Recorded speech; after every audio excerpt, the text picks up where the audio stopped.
Well, today's guest is Demetrius Johnson on the Built for Growth podcast, and we had such an incredible conversation. He's always fun to talk to, and Demetrius and I go way back. He went to my rival high school, so he went to Washington High School. I went to Franklin Pierce High School, and I remember DJ distinctly because he always stood out from the rest. He was fast and smooth and so good at his craft, and nothing has changed. He is still incredible at his craft, and he went on to the UFC, well, the WEC first, and then the UFC after a great amateur career to become the 125-pound flyweight world champion in the UFC, and I think it was 12 successful title fights that he had. Truly an incredible career, and then he transitioned later in his career, and he is someone that I really admire his mindset. And that is why I wanted to have Demetrius Johnson on the podcast, was because he has a way of interpreting his life and his environment, whether it be fighting or whether it be fathering or whether it be just living life. I just think that he has such a good insight on how to handle things mentally. And so I'm really excited for you to hear his story and his journey through the trials and tribulations that life has to offer. He certainly has a unique journey, but I think mentally it applies to more than just people who are fighters.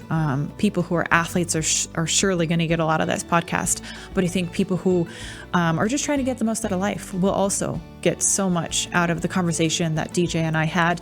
And one of my favorite parts is near the end, we talk about how important financial freedom, or as he would like to say, financial literacy, how important that is to alleviating the stress that comes with being an athlete, because we put so much pressure on winning. But a big part of that is because our paychecks are essentially cut in half if we don't win. And we're not necessarily guaranteed a job if we lose. We could be cut at any moment as independent contractors. But financial literacy is extremely important. And he goes into depth of how he can, like his experiences, how he invested at a young age, and how he allowed the money that he made to compound in interest and put him in a place where now he doesn't have to fight. He can if he wants to, but he's good. He's got 3 kids, a beautiful wife, and a great life. And I think that is what I want to be able to share with you today. And I think you will enjoy the conversation that I had with him from start to finish, but definitely make sure you don't miss the financial literacy part. Thanks for joining.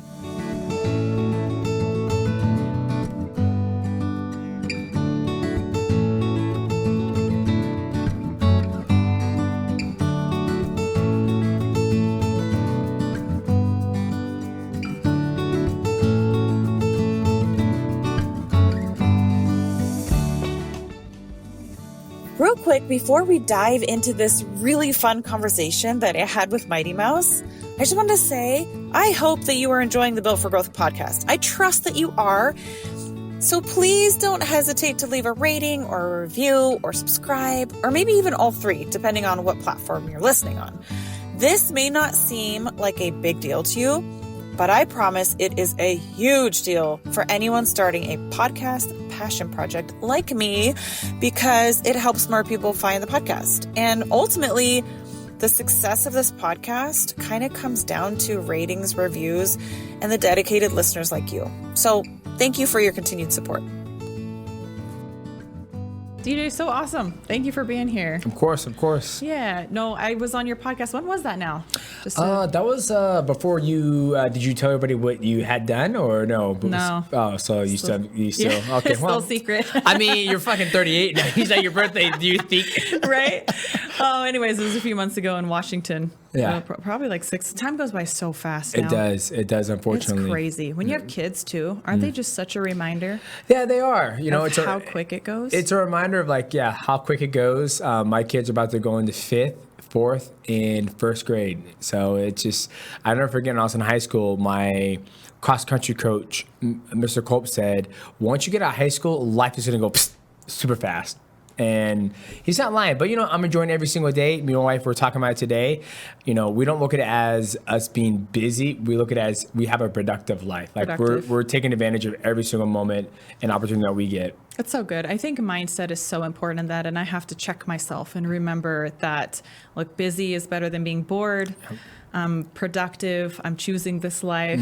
Sometimes it feels a little overwhelming to me. I'm not going to lie. Some days I'm just like, man, I don't know if I have as much to give today as the day requires. But we were talking about it. I'll make up for it with my sleep. I sleep well. I'm like a sleep champ. Yeah, you get those little rings, like the crowns you get or whatever on your Oura ring. Yep. I'm it's like, good job. You did a good job. I'm like, oh, fuck yes. Yeah. Yes. And then it's like, you need to burn 400 active calories today. And I'm like, sweet. All right, let's go. Yep. I can make that happen. I'll go train today and run around with the kids. Yep. And I agree with you. I've become more of a sleep monster as I've gotten older. Like with 3 kids, the training, you don't recover as much as you did when you were 26, 28 years old. And being 38 in training and take care of the kids, like sleep is something like I do not. It's not non-negotiable. It's non-negotiable. Like I'm staying. I'm in Vegas. I'm staying with my dad, and he has like this little full-size bed. It's not comfortable. And I was like, Dad, like we're here for like a week and a half. Then we went to Disneyland for my daughter's 6th birthday, and we stayed at Airbnb. It's a California king. I got 9 hours and 40 minutes of sleep, and then the next day I got 8 hours and 30 minutes of sleep. And I'm like, Dad, I'm about to buy a bed right now. I was like, I will purchase the money because I know I'll make the money back, but I'm not gonna get that sleep back, and I'm willing to, it's a non-negotiable. I love my sleep. Sleep too. I'm a monster if I don't have sleep. I'm not very nice to be around, so I think everybody will want me to invest in my sleep for sure, as much as I do. We talked about recovery though. When did you start prioritizing your sleep? Did you always do that, like when you were? No. How long ago? Because I was wondering through your fight career and stuff like that. I feel not really my fight career. I was just so busy with life and the children. But now that the fight career is coming down to, it's coming to an end, I guess you can say. Now I feel like I just love it. Like I just feel my body. Like when I was going through my fight career, I was not giving my body enough calories to eat, not, training it. Like lifting weights as much as I do now. Now that, I'm having like 67 ounces of protein every single meal, a cup or half a cup of carbs every single meal. I'm just trying to give my body the best, fuel recovery I can now. Just because I still want to be shredded when I'm like 45 and 50, 55 years old. Like that's just something for me. It's just I don't know. It's just a me thing. But now it's like I really enjoy my sleep because sleep's important. It's so important. I wish I would have known to prioritize it. I wish I would have known that it was as much of it just fixes your body. I wish I would have known that. You produce growth hormone when you get into the right REM of sleep, when you get in deep sleep. So it does really keep you young. This is the fountain of youth, right? Yeah. It's like when you're young, you're not worried about, did I get enough sleep? But then again, you're young, you can sleep in until, 9 a.m., 10 a.m. We have children. When I'm in Vegas, I got here, my son just woke up when I left the house, and I left the house around like 1:15 because they stay up to 2 a.m. So it's like, were they gaming or what? No, they're watching Squid Games, and my oldest is he really enjoys movies. I think he gets it from me, but we're visiting. We're on vacation. Yeah, we're on vacation. That's grandma and grandpa's excuse. I'm like, well, I'm going to fucking bed because I got to train in the morning and I want my sleep. The thing that grandma and grandpa don't realize though is that once that schedule's messed up, when you go home, you gotta fix it. I try to tell my mom this all the time. I'm like, no, Mom, they gotta go to bed because it's all good when you're here to wake up with them whenever, but when you leave, you ain't here. I have to put the pieces back together. I'm like, no. Yeah, it's very hard. And I think the biggest thing too is my dad. He doesn't have like a massive house like I do. So everybody has their own specific room at home, and they can all get the opportunity to get away from each other. Like Maverick going in the basement, Tiger being in the loft, Tanner could be in the main floor, I could be in the kitchen with the wife. We have our space. We're here. We're all on top of each other. So it's almost like a family bonding time that we have when we're in here in Las Vegas. So it's a good time. Good thing to have. What other recovery tools do you use? Do you have a sauna now? You were going to get one. I do have a sauna. I have a sauna. I have a cold therapy. Like I said. Okay. How often do you use the cold therapy? Once or twice a week. That's good, man. Yeah. That's the one thing I just struggle with. I don't know what it is. Like everyone's got to have like one thing that's real hard to do. Like that is my hard thing. Do you do it like, do you go raw dog? Do you go right into it? Or do you, do you go sauna then cold plunge? So I've done both. I feel like going sauna and then cold plunge is easier. Yes. Yeah, because you're almost craving that cold, yes, you know? You're craving. And I remember when I was doing some research, they said that your body temperature, like if me and you were to jump in it now, you know, our body temperature's like, I don't know, probably 93.5, I don't know. And you jump in there and it drops down. I think. 96? 98, 98.6. There we go. There we go. That sounds right? Yeah, that sounds right. When I was like, we're fighters. There we go. Doctors. Going from 98 to like 45 degrees is, you know, it's a drastic, but it's not as drastic if you're at like 100 and, you know, the sauna's at 170 degrees and your body temperature's gonna be, I don't know, 120. You go from 120 all the way down to 45. It's such a huge shock to get those shock proteins and all that stuff out of there. For your buck. Yeah, exactly. So that's why I like to do it, and your body also craves it. But I try to do it once a week. They say the studies from like 30 minutes to 45 minutes a week, and then maybe 5 to 7 minutes of cold therapy every week is really, really good for your body. Yeah, so, I'm like 3 minutes, and I keep track of the time, and I get out. Yeah.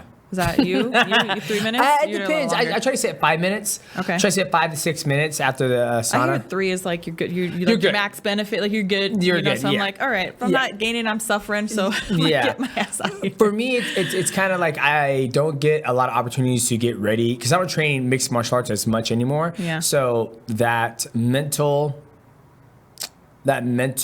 aspect of training hard and like getting ready for fights and all that stuff isn't hitting me like it was when I was younger. And I feel like when I do the 5 minutes to 6 minutes in the cold plunge, it kind of brings me back to that time of just that building that fortitude, that mental fortitude. And I just love it. Have you heard of the mid-angular cingulate cortex? I think I'm going to say that right. I don't know. No, I haven't. So it's like this part of your brain that they're recently understanding has to do with when you do hard things that you don't want to do, this part of your brain grows. I believe it. And so it's more emaciated in people who just have a lavish, relaxed, like they never push themselves out of the comfort zone. And there's something I believe that's really addicting about that, overcoming what you didn't know you could do or you didn't want to do. Yeah. Either way. I believe it.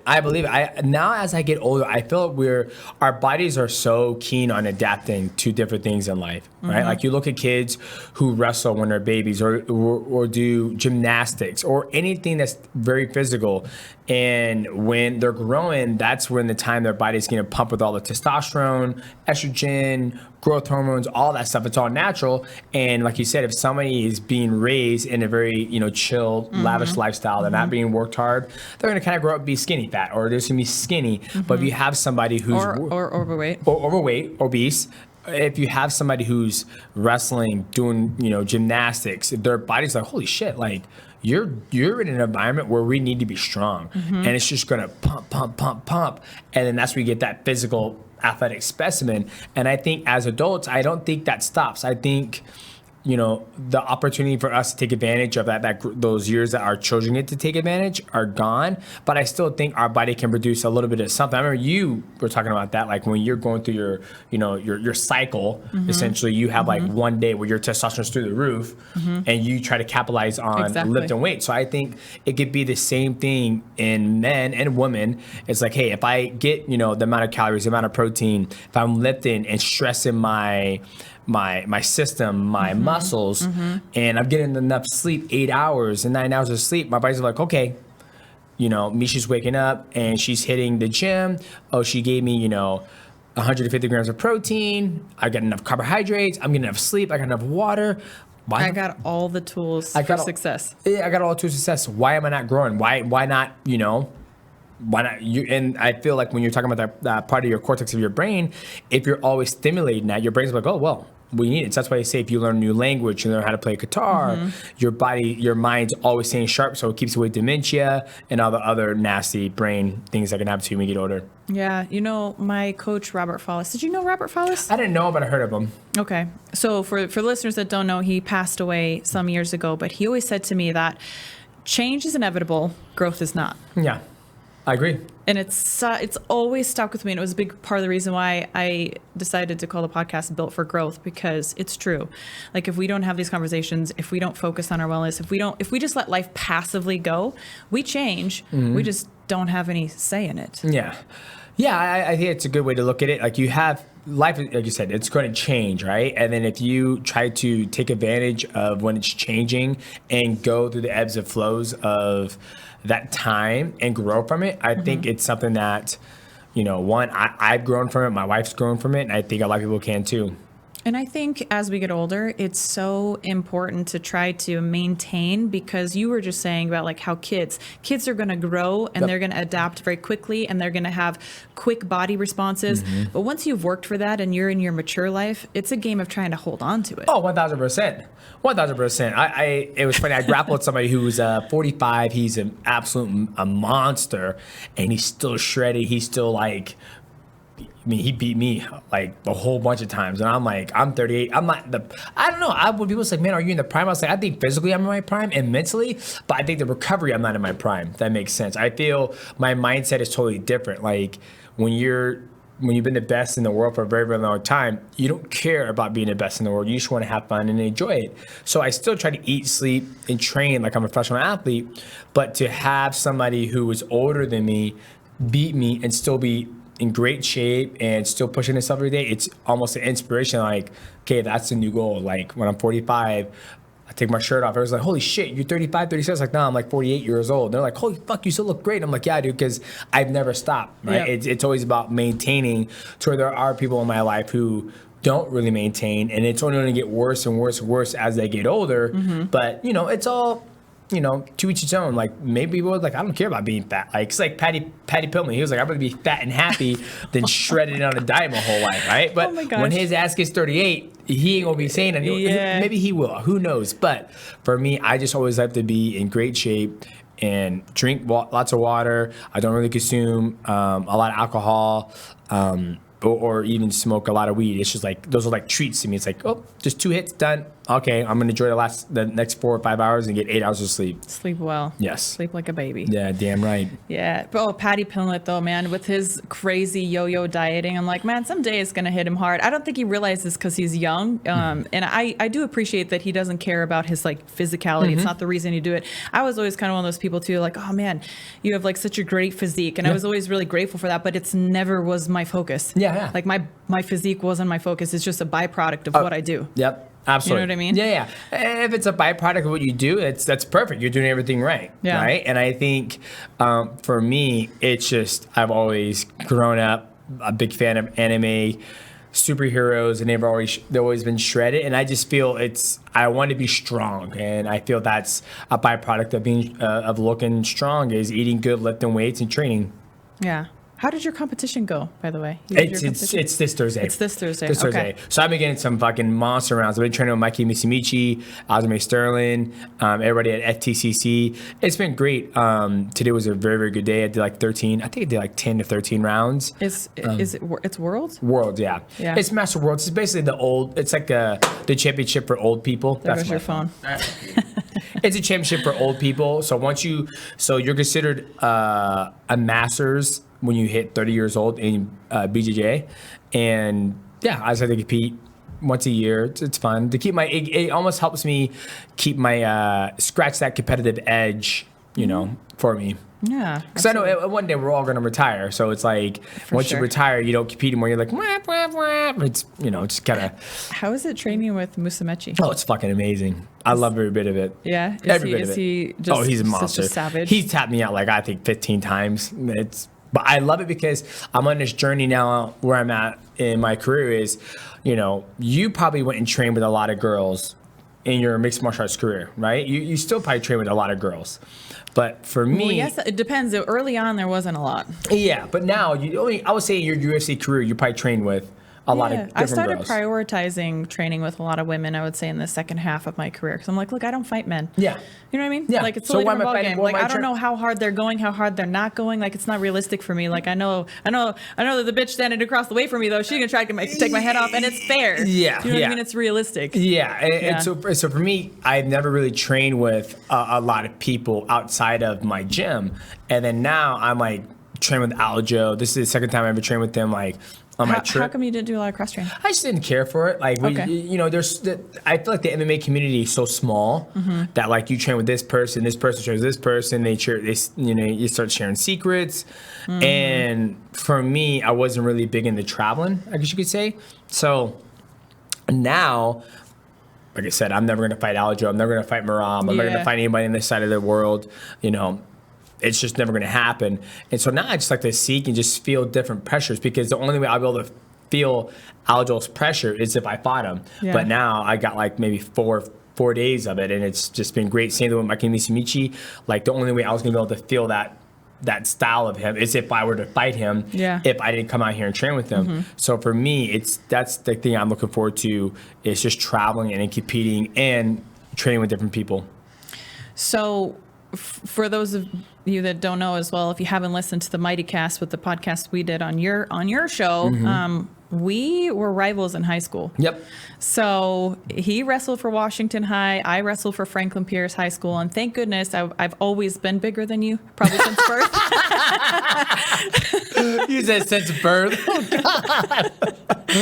And I never had to compete against you, but my friend Sharon did. Yeah. And I know I've told you this before, but I would always be like, oh, no, Sharon, not that one again. Good old Sharon. Not DJ. Poor Sharon. Yeah, it was a good time. Washington High School versus Franklin Pierce was a good time, and we're the only two, I feel, from Pacific Northwest who become world champions. I mean, we got some great athletes out of there. Josh Burnett was another world champion. Benson Henderson was a world champion. I apologize, Benson. But we have, guys like Chase Hooper, Michael Chiesa is still out of there. But Washington State, it's not a mecca of training. Like Juliana Pena, yeah, she's about to fight World Cup Pennington, I think next. Yeah. It's not the training. The training out here in Vegas is so much higher level than it is in Washington. We were just like grassroots, just tough and just trying to, make a way. But we didn't have all the tools and the science and the plethora of athletes. Here in Las Vegas, it's like you drive down the street, you got Mikey. You drive down the street this way, you got Merab. You drive down the street this way, you got Extreme Couture. You got Cold Plunge. You got delicious food. It's just, this is like Las Vegas is the mecca of training, right? Have you eaten at Protein House? Oh, God, yeah. Right? Yeah. My friend owns that place. It's amazing. Really? Yeah. Oh, so it's franchised then? It is. Okay. Yeah, the first time I had Protein House was in Arizona. Me and my wife, we have a house out there. And I was just out there. I was like, okay, I'm going to try something new. And Protein House was amazing. The food, the shakes. So good, right? The fucking steak burritos, it's amazing. But that's the thing. In Washington State, they don't have shit like that. I know. I struggle when I go up there to visit my parents. I'm like, I have this app now, like Seed Oil Scout. And so I'm kind of into not eating as much seed oils. Like, look, I'm like an 80-20. I try to do 80% well, 20% not. Yeah. But like, I've been trying to find places, and it's just like, hard. What's seed oil? What do you mean by seed oil? So it's just like highly processed oils that come from basically seeds. Like like a vegetable oil, for example, is like high linoleic acid. It's just very inflammatory. So things like rapeseed oil, canola oil, cottonseed oil. These are all things we weren't meant to eat in massive quantities. Like cottonseed oil is like It started with like lubricating the engines in World War II. Wow. That's what it was created for. So it was like this mass production from Canada to create all this oil to lubricate, because when it gets wet, it sticks to metal. Gotcha. But then they had all of this leftover production of oil when World War II ended, and they're like, what are we going to do with it? And they're like, well, let's see if we can make it edible. And then they just started putting it in everything. But it's just not... So what things have that type of oil in it? Oh, man. Naturally. It's like asking what things have added sugars. Well, it's in everything. Okay, most restaurants will cook with it. Oh, okay. So, but I'm saying, like, if you go and, like, for example, like my meal is pretty much straight standard. It's like I wake up, I have 3 eggs, 2 egg whites. No, you're fine. If you're eating whole foods, you're fine. Oh, okay, yeah. Then no. So don't eat processed shit. This is like an added oil. Oh. So if you go out to a restaurant, you're gonna eat seed oils. Gotcha. If you eat crackers, even sometimes certain like breads, cereals, you're gonna eat it. you're going to get a lot of it if it's coming from anything packaged. But if you go there and eat, so it's all... If you eat Whole Foods and you don't add vegetable oil, don't fry in vegetable oil. Gotcha. Use coconut oil. Yeah, coconut oil. Yeah, see, I don't worry about that. You worry too much. You worry eating too much. Because I'm having like dodge bullets. Like where we're going to go out to eat with the kids. I'm like trying to like, gotcha. steer all the danger away. Take them to fucking sushi, but like just get sashimi, all French fries, man, that's like a terrible source of like, Yeah, once again, fried over and over again. I mean, we just try... Corn dogs. Oh my God. My kids like corn dogs. My husband turned them on to corn dogs. And I'm like, did you really? Because now we go and it's like, can I get a corn dog? And I just want to be like, yes, but no. Like, I want to say yes because I don't want to be that crazy mom, that's like, but I also just know how bad it is. It's funny. Like, you can see people out there who not smoke weed, who smoke cigarettes for 85 years and they never fucking die. They just keep on chugging along. Then you have the person who runs marathons, drinks all this water, is super healthy, and next thing you know, they die when they're 36 years old from cancer, right? It's like... I mean, yeah, but I also think that those old people that are like, I don't know if that's going to be a thing going on because the McDonald's fries used to be fried in like lard and stuff. It's all different now. You look at an Almond Joy, it used to be like 5 or 6 ingredients. Now it's like 30. 30, yeah. So like I don't know if that will continue to be. I think there's people who have bigger buckets that can handle more of that. But I think eventually as we continue to breed with all this like stuff and the toxins and the pesticides, like I worry about that stuff in the future. And I want like, you know what I mean? Like I want the best for my kids. Yeah, you can think that way, but it's so hard because my buddy, I mean, your husband has been in like the fire. He's been around. Right. So, I mean, there's just so much stuff out there that we can't protect our children from everything. I know. Right? Believe me, I know. You just can't. Right. And so for me, we went to Disneyland. They want a fucking corn dog. You're going to have a fucking corn dog. Doesn't mean I have to eat the corn dog. Right. When you guys get 18, 19, when you guys start paying for your own shit, you guys can decide what you want to eat. But for me, I'm going to wait until I get home and I'm just going to have a protein shake and go to bed. Yeah. That's what I want to do. Well, and you're modeling. You know what I mean? And they'll catch that eventually. Yeah. Like, they'll grow up to be like, actually start thinking about those things. It's like, you know what? Yes. So I think that's the most important thing you can do. But I will, if we're going to Disney World and they wanted a corn dog, I would say yes, but it would hurt me a little bit inside. I'm not going to lie. I'd be like, it hurts me, but I just kind of swallow it and be like, okay, like they have to be kids. Like, are we going to a birthday party? Yes, you can have a piece of cake. You know what I mean? Like they got to be kids. You can't be too crazy. Exactly. And like I said, as I got older, I've always felt like I'm never going to smoke weed. I'm never going to drink alcohol. And then next thing you know, it's like, why not? Like people who go their whole lives, like my mom, she's never smoked a day in her life, and she ended up getting fucking lung cancer. It's obviously because she had a rare bone cancer and it metastasized to her lungs.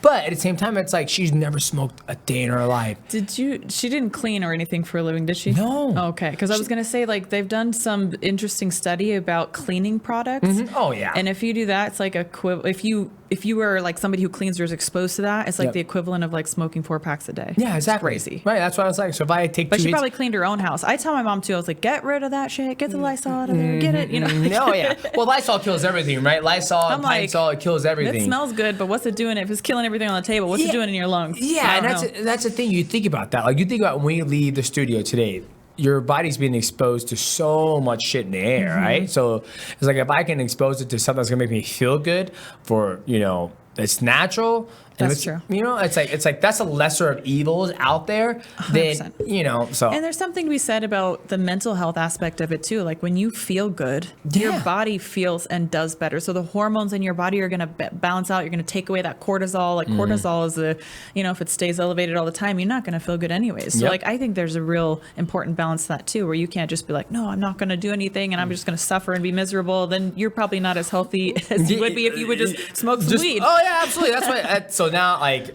being 38 now, I've this is probably like the best years of my life. Traveling, hanging out with the wife and kids, competing, working out.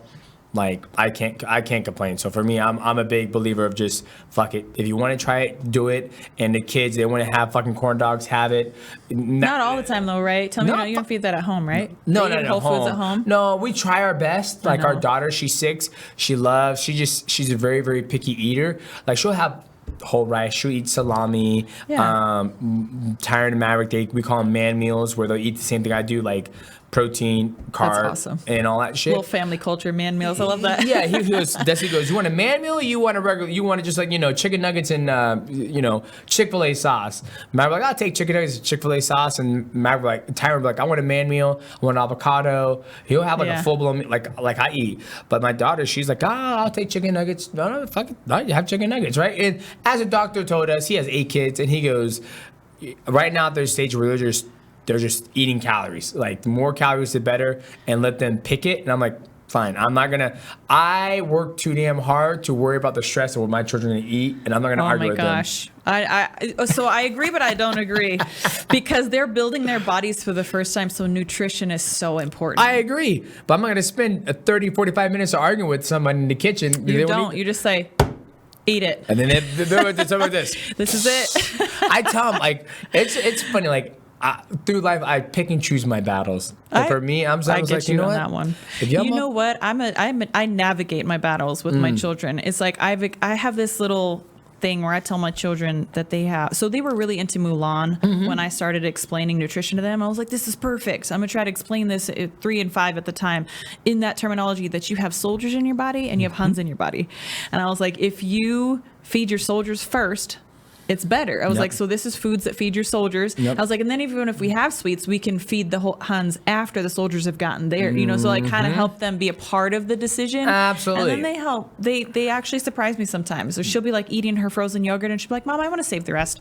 And I'm like, awesome. Like, that's great. Like, listen to your body. You're good. You're content. It's like those little things. But I get, maybe I'm definitely pretty extreme on one side of like, got to feed my kids things that will like help them have the right building blocks to develop their brains, their bones, their muscles, their eyesight, because they're building it for the first time. God bless you, because guess what? I don't have the energy to do it. You're the dad though too, you know what I mean? Even like I get it. I don't want it all on her. It's not on her, We try to do our best to give them the best nutrition, right? And it's so funny I'm sure they do just fine. I'm sure your kids get what they need. Yeah, but it's up to them to consume it. Right? And it's funny because we'll go to jiu-jitsu training. All 3 kids train. And the other day, Tyron was like, man, I got a headache. And Maverick goes, man, I got a headache. I was like, what have you eaten today? He goes, just 2 chicken sausages. And I was like, why haven't you eaten more? Oh, I don't know. And I was like, dude, every time we call down Alexa, drop down the basement. Yeah? Hey, would you like something to eat? Hey, why don't you come here and eat? We're going to make a meal. He'll come up there, eat like a bird, and he'll leave. So I'm like, dude, like, it's like Flimmer says, you can do whatever you want. When your kids get older of age, they're gonna do what the fuck they want, right? And I'm not saying your kid, it's just. My son just told me the other day. He was like last night he was laying in bed and I was like, someday you're gonna grow up, and we were just like talking, and he's like, and then I'm gonna eat as much or whatever I want, And I was just like, oh, here it goes. He's like, I spent 18 years trying to get him ready, and he just eat fucking McDonald's. And that's how I feel. I feel like the kids would like.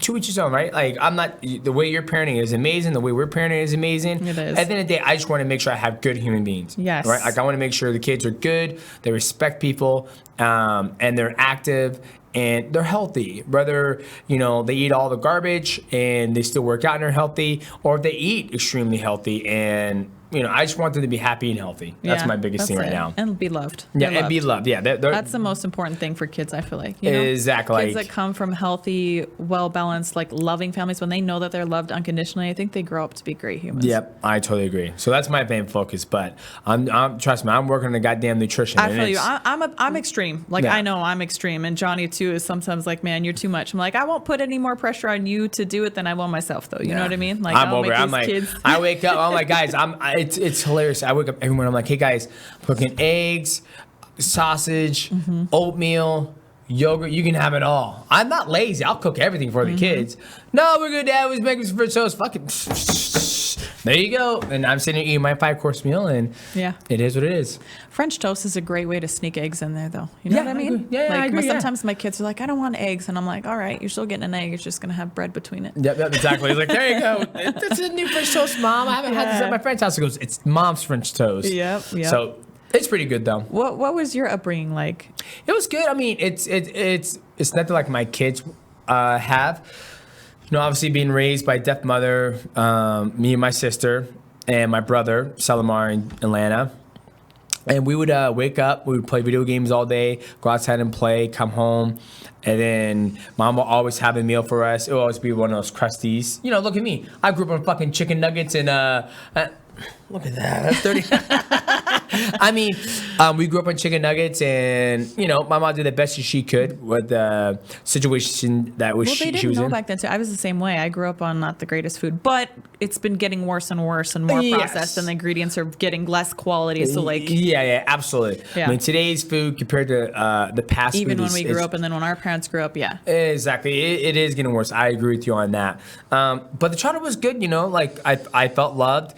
I got to do everything a kid could do, go outside, play manhunt, run around with the neighborhood kids.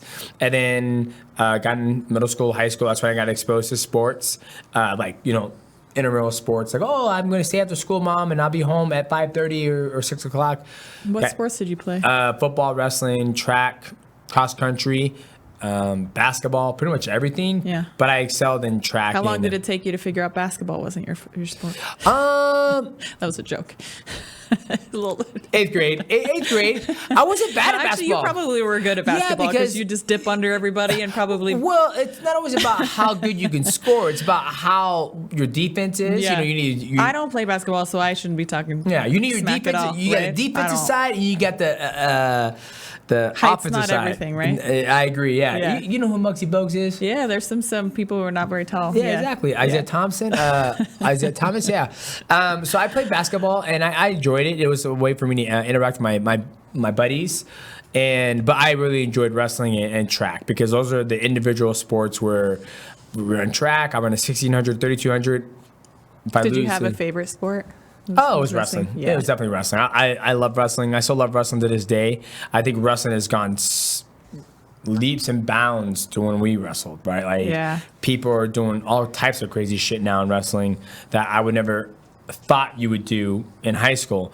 So wrestling was it. And I mean, my childhood, I thought it was great. You know, now looking back on my childhood as an adult, it's like, fuck, man, that's a fucked up childhood. But at the same time, you know, you don't know any different until you have your own children. But it's character forging. Yeah, I agree. I totally agree. I mean? Yeah, I tell my kids all the time, you guys get it fucking easy. I'm like, go do this. Oh, but they don't have any other perception, you know? Yeah. So your perception is your reality, right? Exactly. And I think, but at the same time, we want to give our kids something that we didn't have. I'm so with you. I have this thought all the time in my head, like, how do I give my children the things that I didn't necessarily have growing up, but still hopefully give them the perspective of like, you know, and I was like, maybe I need to take them to like a third world country at some point and like really show them like hands on, like you need to go and like help or like a mission or something like that, you know, where you kind of gain a perspective that not everybody has it that well because they just don't know anything different. Yeah. Like you said, you didn't think it was that bad growing up and you look back and you're like, oh, I guess it was different than, you know what I mean? But you just make the best of it. Yeah.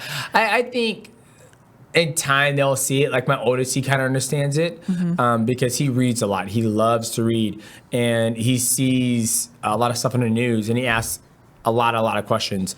And I think for him, he understands the third world country, how we're blessed and how, you know, we've been very fortunate. And we always tell kids, we always tell our kids, we always try to give back when we can to people who aren't as fortunate as us. And I think that helps them. And I think, you know, I'm gonna do the same thing that my mom did to me is when we come 15 or 16, we'll force them to get a job. It's like, you get a job. Yeah. When you're in middle school, that's a good point. You get a job. You got to learn. I worked at 15. Yeah, I worked at 15 and a half. I wanted to work. I was like, I want my independence. I want my own money. Same. I was down the street working at Parkland Putters, sweeping the you courses. Worked there? I worked there. Nice. My whole high school career. That's so funny. I didn't know that. I've definitely putted a few golf balls there. Yeah, everybody. That was a cool thing to do, man. Yeah, everybody came to Parkland Putters and played golf, and for me, it just helped me. Is it still there? It's still there. Not the same owners, but it's still there. Yeah. I drive by it every once in a blue moon when I go to Lakewood or Tacoma area or Parkland. Yeah. But I think having that, and I tell my kids, like, in the summer, you'll work. But in high school or middle school, if you don't do a sport, then you have to get a job. If you do a sport, I'll pay for everything. Where it just gives them like that, okay, they're working hard. And you know how it is. Jiu-jitsu, that's hard. Teaches you how to work through hard problems and situations. And I think they'll be fine. I just think they're just kids right now. Like, I mean, how many times has your parents say, you used to do the same shit, Miesha? You do the same. I know. Like, so true. That's what my dad said. He goes, oh, they're just kids, Dad. They're just kids, Dad. And I'm like, are you sure? He goes, yes, I promise you. And I'm like, all right, whatever. It is what it is. Yeah, I feel that. What about your first fight? Was it in martial art, MMA? Like, was your first fight was MMA? Then you did like kickboxing, Muay Thai, all these different things. Yeah. So Matt Hume, my coach, he would make me go back and forth. He'd be like, okay, first fight's gonna be mixed martial arts, and then you do kickboxing, back to mixed martial arts, shoot boxing, back to mixed martial arts. And the reasoning of him doing that was because he wanted me to be well-rounded. That if I got in a fight with a kickboxer, I've been experiencing like kickboxing, bop, bop, bop, and learn how to kick that way. If I got in a fight with a Muay Thai guy, I've experienced it, and I love that I did that because I feel I'm very well-rounded in my game. Oh yeah.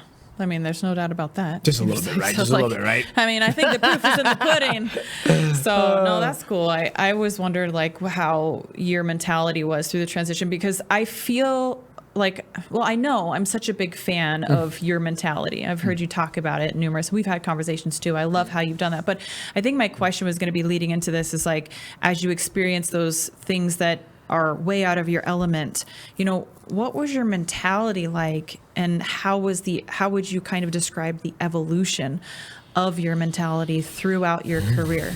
It's very interesting you asked that, because it's definitely changed, and now I feel it's more of how can I get the job done with the least path of resistance. Like, I was working with Aljo today, and I said, hey, you can do this. I'm not saying it's wrong, but you're creating more of a fight than it has to be.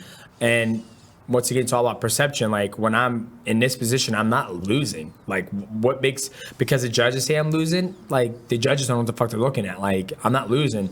And so for me, when I first started, it's like, oh, you can't be here. You're losing. You can't be in this position. You're losing. Oh, you got to use a lot of energy. You got to use a lot of do all this. You got to have those hard battles. When you say that, you're talking about like if you're on bottom or something like that. If you're on bottom, or if against the cage, right? Against the cage, it's like, oh, I'm not losing. Back against, Like, if somebody's on my back and have a body triangle, yes, I am losing. But if you're in my guard, I'm not losing. Like, what?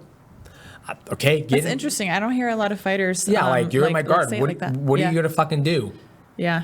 Punch me? Oh, okay. Well, I'll create distance and start grappling. That's a good mentality of like the fighter. But although, I mean, I think the judges begin scoring a riding time, sort of in like a mental. And if the round was close and there was more riding time, then maybe you could lose the round. Yeah, but once again, it's like you're going off perception of a judge's thing. But they get to decide a lot, I don't know fuck what they can decide. I just keep it real. I'm like, you guys. Now you don't. Was there a time when you did though? In the very beginning of my career, I did. Yeah. But now you asked how the evolution has changed in my mind. Well, I want you to go through kind of a little bit. Like in the beginning, like where you started. And so I think like where everybody starts, oh, I can't lose this round to the judges. And, when you first start fighting mixed martial arts, Matt always says, you're always in a rush to get things done. And I'm like, yeah, because you got 15 minutes to get it done. You got to impress these three people on the outside of the cage that you won the fight. A lot of external pressure, right? And those guys have never fought before. We don't know if they've ever fought before. And for me, there's so much. Not even just fought, even trained. Like a lot of those judges have never trained a day in their life, which it kind of blows my mind, because you learn so much from even just go and sit and watch a training session. You know what I mean? Like, I'm sure your wife knows so much about MMA just because she goes and she watches you train and she watches, like 1,000%. More than the average person. Yeah, 1,000%. And I think the biggest thing too is that everything is judge off that person's perception, and the UFC 1 Championship, PFL, Bellator, they all have a judging criteria that they need to abide by, right? Where for me, if I take somebody down and I don't pass their guard, if I don't look to pass the guard, knee ride, mount, take their back, I'm not necessarily winning that match. And if the guy who's on his back, and then I'm in it, and he's in my guard, and I'm working, I'm hitting him, I'm creating space, I'm backhand, I'm going to his leg, trying to tear his heel hook, and I take his back. Like, I just feel now, so the evolution of that is like, I used to be like that fighter, like, I can't get taken down, I can't be in guard, Where now it's like, my latest fight's like, okay, you took me down, what are you gonna fucking do? Pass my guard? Okay, you pass my guard, but when you do that, you're gonna get fucked up. Like, I'm gonna make sure you're gonna have some receipts, and then you might finally pass my guard, then the round ends, we can start on our feet again. So it's definitely a different change of mine where now I'm like, okay, how can I get the job done with the least path of resistance? And that's some of the things I try to share with other athletes that I train with if they ask me, like, hey, what's your thoughts? And, you know, now that I'm out here working with Aljo here and there as much as I can, I try to get my mind. So I was like, dude, you don't, like, you can do this, but I don't know. So it's good. How many amateur fights did you have? Oh God, like 25, I think. A lot. Like, were you undefeated? Yeah. Yeah. Yep. And then how many pro fights did you have before you went in the UFC, roughly, or? Oh, 3. 3. Oh, UFC or WEC? Probably UFC. Some most people I'll are say more 5. familiar. Yeah. 5, yeah. You had a couple in WEC. Yeah, I fought Frankie, 3 pro in Washington. Then I went to 1 pro in Washington. Then I went to Alaska, fought 2 guys. In one night? Oh, was it a tournament? Do you drink coffee? No, I do not. I was gonna say, I feel like you might need one. It's called. I don't drink coffee either. I have good sleep. It's called fucking children. That's what it's called. And training. You came straight from training. To be fair, there's like this come down after you train. 15 rounds today. I hope I'm not just boring you. No. I know how. My wife says it all the time. She goes, "Are you tired of me? Am I boring you?" I'm like, no. Like I looked it up. Yawning is basically giving your brain a reset. More oxygen. Yeah. More oxygen.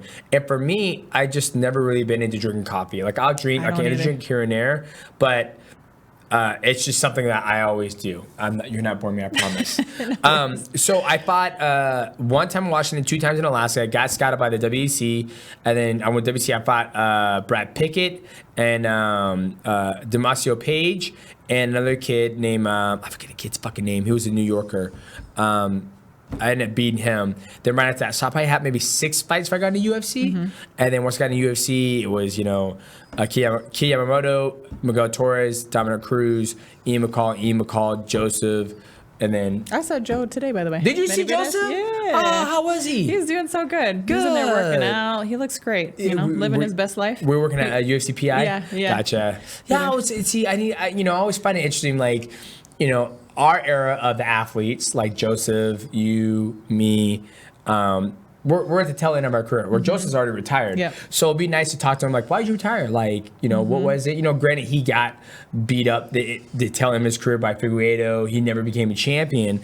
But, it's always good to have those conversations with those guys because we're all going to go through there one day, right? So, but good. When you see him again, tell him I said hello. I will. I got to message him and say see how he is doing. Yeah, absolutely. So, how you switched over from the UFC to One Championship? I don't necessarily want to cover that too much because I think you've talked ad nauseum about those things. But I'm curious now that when you left the UFC and you went to One, like, how's your relationship with Dana?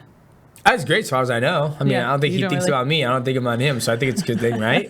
I mean, even when I was in the UFC, we really didn't talk as much, because I didn't expect to. I mean, he has 500 fighters on the roster he's got to take care of. Something like that. So for me, I would show up, do my job, and go home. I mean, I felt if I didn't talk to him, I think that's a good thing because if I did talk to him, I'd be in trouble. Yeah. So was no bad blood or bad partying or not, And sometimes I think a lot of people look at it as when you and your employer have a disagreement, it doesn't mean you are at ends or mad at each other. It's okay to disagree to agree with each other, right? He, at the time when I was in the UFC, when I was a champion, he thought Conor McGregor was the pound-for-pound best fighter in the world. I disagree with him. I was like, I don't think he is. He's great. He's done amazing things for the sport, but there's been people out there who've been able to finish him and, done a lot better than him. So, but yeah, I mean, I have no problem, no quarrel with Dana White whatsoever, and I'm sure it's a mutual feeling. Yeah. So when you went over to One Championship, just to summarize it in a nutshell, it was a trade essentially. It was right? a trade for you and Ben Askren. Yep, it was a trade for me and Ben Askren. Ben Askren at the time was retired, and so he always wanted the opportunity to fight in the UFC. He's always wanted the opportunity, and he was done, and. You had already cleaned out the 125-pound division. I cleaned out the division. I just lost to Henry Cejudo, and I said, okay, well, if I go back, it was a close split decision loss.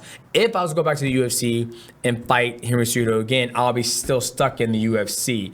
If I were to leave the UFC, then, or if I was to beat Henry Cejudo, I'll still be stuck in the UFC. Were you having to redo another contract in order to fight again? Had you finished one? We didn't even get that far. Oh, okay. We didn't even get that far. I was still under contract. I had like, I don't know how many fights left, but you know how it is. When you become champion, you're 350, 360, 370, 380. Then you fucking lose, and it's like, here's 120 and here's 50K for a win bonus.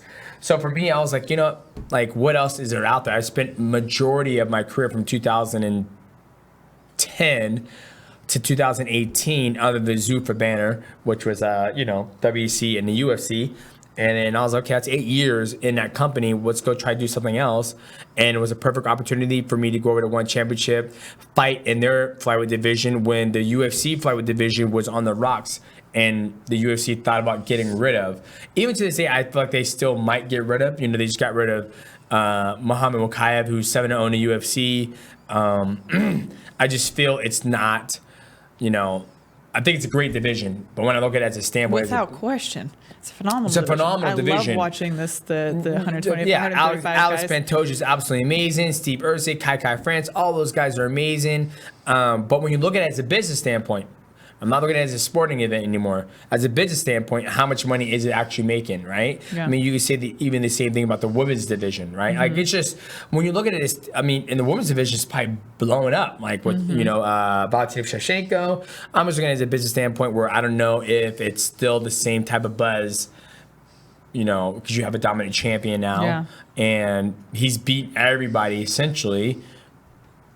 What do they do? And you let someone who's 7-0 go, so it kind of makes you think and question, like, they keep this division or they get rid of it? No, I know, it's so weird. I think a lot of it is because the fans have this perception that because they're bigger, that they would somehow be able to, like, just a regular dude off the street be like, oh, she's smaller than me, or oh, he's smaller. Like, I would be able to beat them up. They're too small. I'm like, no, if you never, like if you don't train and you think you beat somebody up off the street that's trained at least 5 to 6 years in jiu-jitsu, Muay Thai, or kickboxing, good fucking luck, right?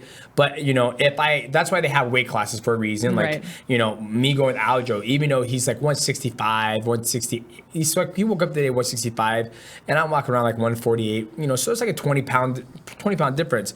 But fuck, he probably has just as much as training grappling than I have, and it's a huge difference. Like, a body type, he's big, and his hips. I'm like, fuck, you're a big body. It's like, fucking A, man. He's so long. He's long. Just, his reach is crazy. And I told him all the time, I was like, ain't nobody my fucking size doing what you're doing to me. I don't care who. I was like, I'll be shocked. I'll be fucking shocked. But you are bigger than me, and I like. It makes a difference. It makes a huge difference. But on the feet, it's different because I'm not carrying this weight. I'm not feeling that long body. So it's an interesting thing. But I agree with you. People out there is a misconception that even though I'm 5'3", 148 pounds, people who don't train that are 6'2", 185 or 205 think they can beat me up. And, it is a fight. But once it goes to a place where I'm able to use my skill set, then that's where I'm going to be able to shine over the person who's ever been able to train before. Yeah. So. I wanted to ask you about one fight in specific, the mixed fight with Rodtang, because I just feel like that was such an interesting thing that I'm not sure if a lot of people who are listening to this really understand how cool that was and how interesting it was.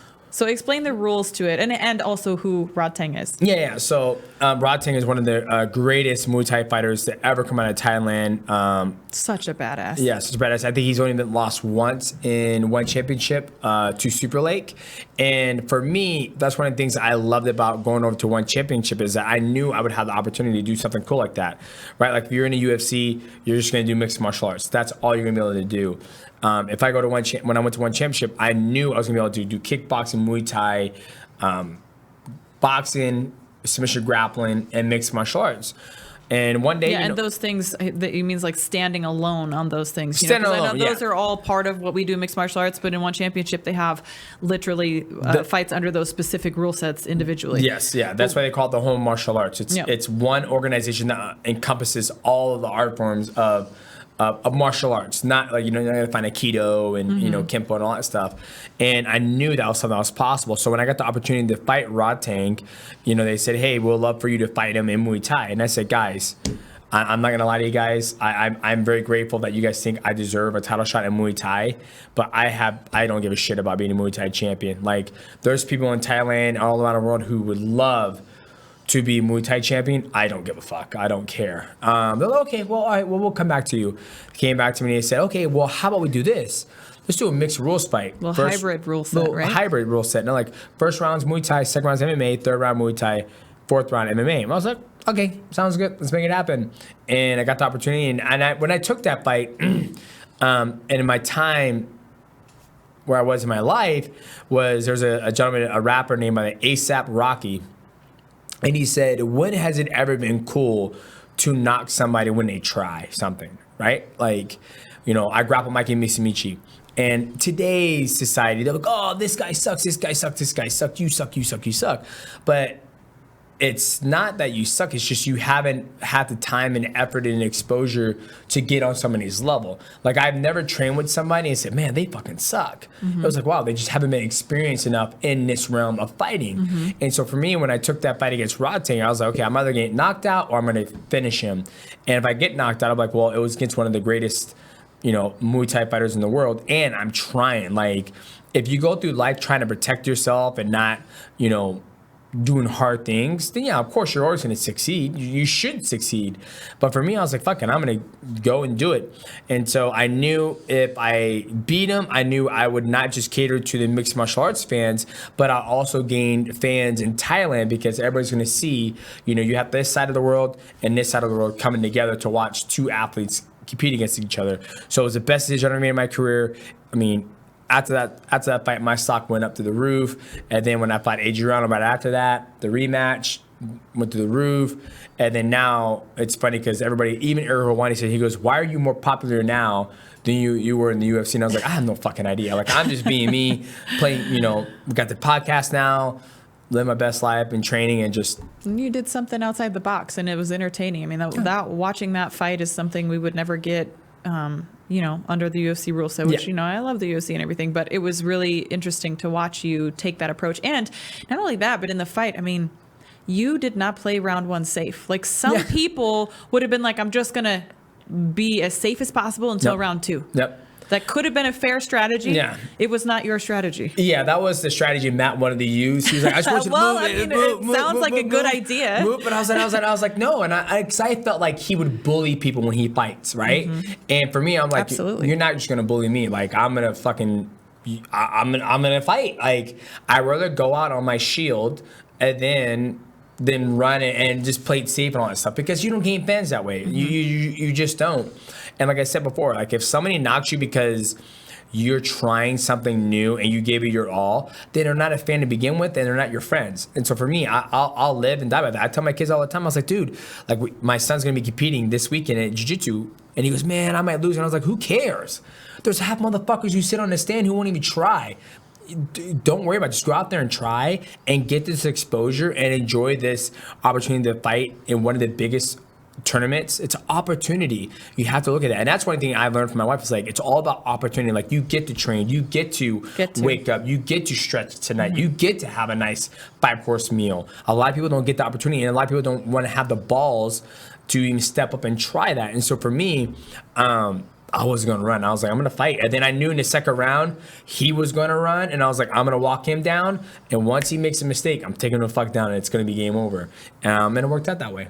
Yeah, it did. It was a hell of a fight.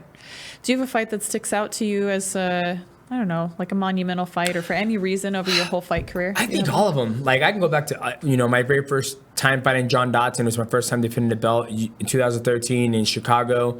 Going out there, I think we had 5.5 million viewers on Fox, UFC Fox 6, I believe it was. And then fighting Joseph Benavidez the second time in his hometown, knocking him out in Sacramento. Everybody said, like, the pin just dropped because no one was expecting that. And I'll never forget, Matt Hughes says, you're going to shock the world tonight. Like, when I was warming up, I was just moving a certain way. The Kyoto Haraguchi, I remember I was sick as fuck, flying to Montreal, just had Maverick. I'm out there, just me, Matt, Brad, and my father-in-law. I mean, the Chris Curiaso fighting him. He was on a fight. I mean, I can't pinpoint one of them. Obviously, the last knockout of Adrian Moraes and the Ray Borg flying armbar is always going to be like the pinnacle of it. But there's a lot of things that go in between the storylines of those fights that a lot of people in the public don't really know. That like, it was like, man, I can't believe I got through that. Like, oh, I'm about to fight Chris Curiaso. Nobody knows him. I'm the biggest, not underdog, favorite to win the fight. He had a dangerous guard, a very active guard, very tricky how he went about his fights. And at the time, nobody was on a fight win streak in the flyweight division. People forget about that. So every single one of my fights hold a special place in my heart in my career. Yeah, I think there'll always be a piece of us, you know what I mean? Like every single fight has an important learning lesson to it. Absolutely. And those are the stories I hope to share one day. I'll talk about every single fight. Like, when I fought Joseph the first time, I cut 8.5 pounds. So I hear these motherfuckers missing weight and cutting out. Because I was like, there is no fucking excuse. I was like, I am 120. I walk around 142 and I cut to 125. I was not going to give away 10 or 20% of my purse because you weren't making anything, right? It's like, at the end of the day, people forget we do this for the money.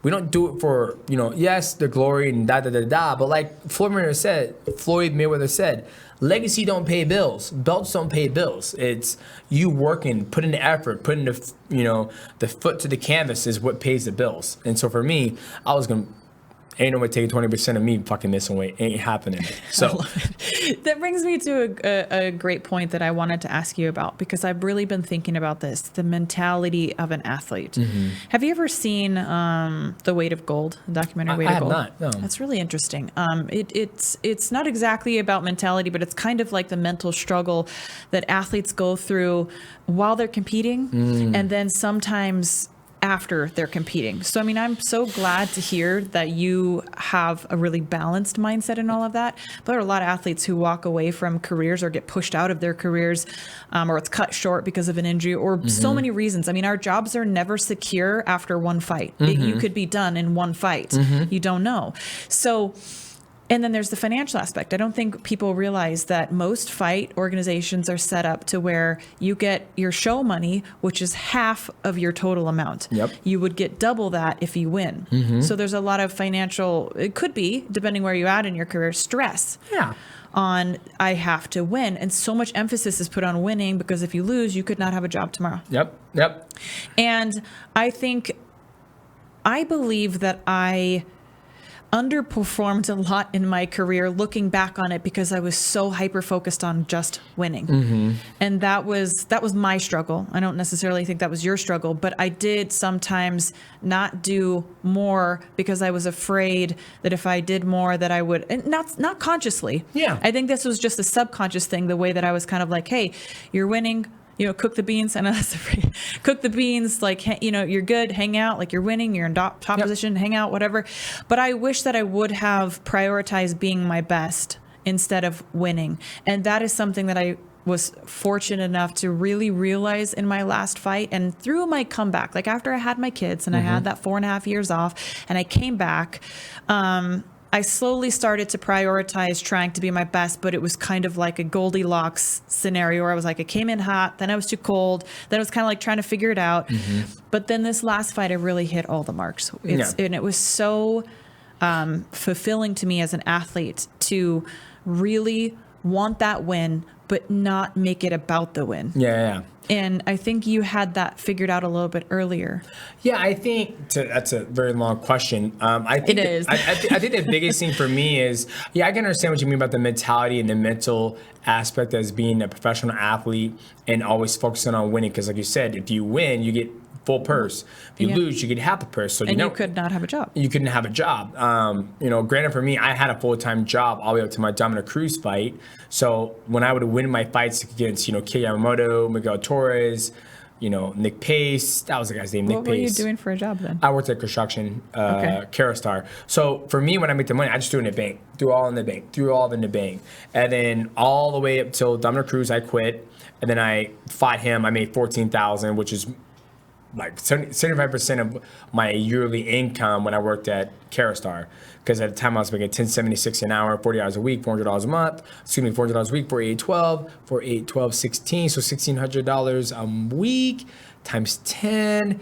So 16,000 plus, 2 more months. So I'll probably just clear my $18,000 and $19,000 a year working at Carousel. You fight Dominic Cruz, you get 14K. You give, $8K that away for taxes, Uncle Sam, whatever, training. So you're already halfway there to that 16,000. Fight again. Fought Ian McCall. That was another 14,000. Then after I went to draw, then I went to 20K. So the money got better. So once the money got better, then I stopped stressing about trying to win. But when you said about trying to be at your best, we focus on that between the fights. We would come back to the gym and then we would just focus on how can we become a better complete fighter. That way, when it came time to fight, I spent 6 weeks prior to fight camp focused on, okay, we've gotten better in 6 weeks. We learned so much. Oh, that's the new opponent we're gonna have. It's Wilson Hayes. Okay, let's hone these, let's craft this stuff to be ready for him. Now, now you're not even thinking about the money because when you fight, you're going to have 350K because you're champion, 40K plus the Reebok. So you're at 390K. And then, you get switched for the night. There's another 50K. You're coming out like 420,000. So you get that and it's like, boom, throw in the bank, invest your money. Then it's like, oh, you fight again. It's the money starts a snowball effect. And this was what I wanted to kind of ask you is like, how important do you think it is to have financial security in order to be able to adopt that mindset? Or do you think it's possible to adopt that mindset earlier? Because my goal, part of this with this podcast, is to help people with the mental transitions in life and how stressful it is. And it took me until I was 37 and financially secure to be able to be like, hey, I'm no longer worried about that. Or, I'm not worried about it. Like, it's not going to define me. It's not going to be what I'm thinking about going into this fight. Winning isn't going to be what I'm thinking about. I'm just focused on being my best. But I do think that if I was in a financially tough situation, that I would probably have more of that stress and pressure, which a lot of these fighters who are up and coming not only are financially pinched, but they are also so desperate to make it and not lose their part on the way. But I think that this mindset that you have that I'm talking about is also so important to have. And if they could have it a little bit earlier, I actually think they'd be better anyways. Oh, 1,000%. Right? And I don't think we're ever financially secure, right? I think it's more financial literacy. Like, understand how money works. It's like if you make $100,000 a year, then let's say you make $100,000 a year, but you spend $120,000, you're fucking broke essentially. But if you make $100,000 a year and you spend $20,000 a year, you have $80K to live off of. And then I started investing when I was super young, like 2010. I started investing. Like, I would in what?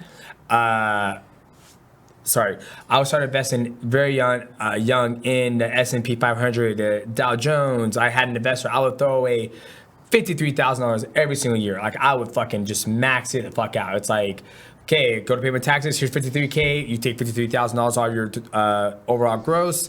You make, I'm gonna do easy math. You make $100,000 a year. You put away $50,000. Now your taxable income is at $50,000. And you have all your taxable expenses. You do $20,000 and da da da da. Now you're paying taxes on $30,000. Like, you just learn how to play the system. So I did that when I was super young. And then you do that from 2010 all the way to 2024. Then you're sitting there and it's like compound interest. That balloon just gets bigger and bigger and bigger and bigger. And it's like, holy shit, like, you don't have to fight anymore. You still want to work. You still want to keep on making money, but that's the biggest thing. And that was financial literacy that I think a lot of people can learn. And that's one of the things I was going to go to school for and get my Sears 7 license, was to be a financial advisor to help athletes. But like, hey, Demetrius Johnson, hey, I've been in your situation before. I've made $490,000 in one night, and I feel good. Make sure you pay your taxes. Okay, let's put half away, and let's max out your let's become an S corporation. You become an S corporation. Let's put you as a president. Let's get you have a girlfriend.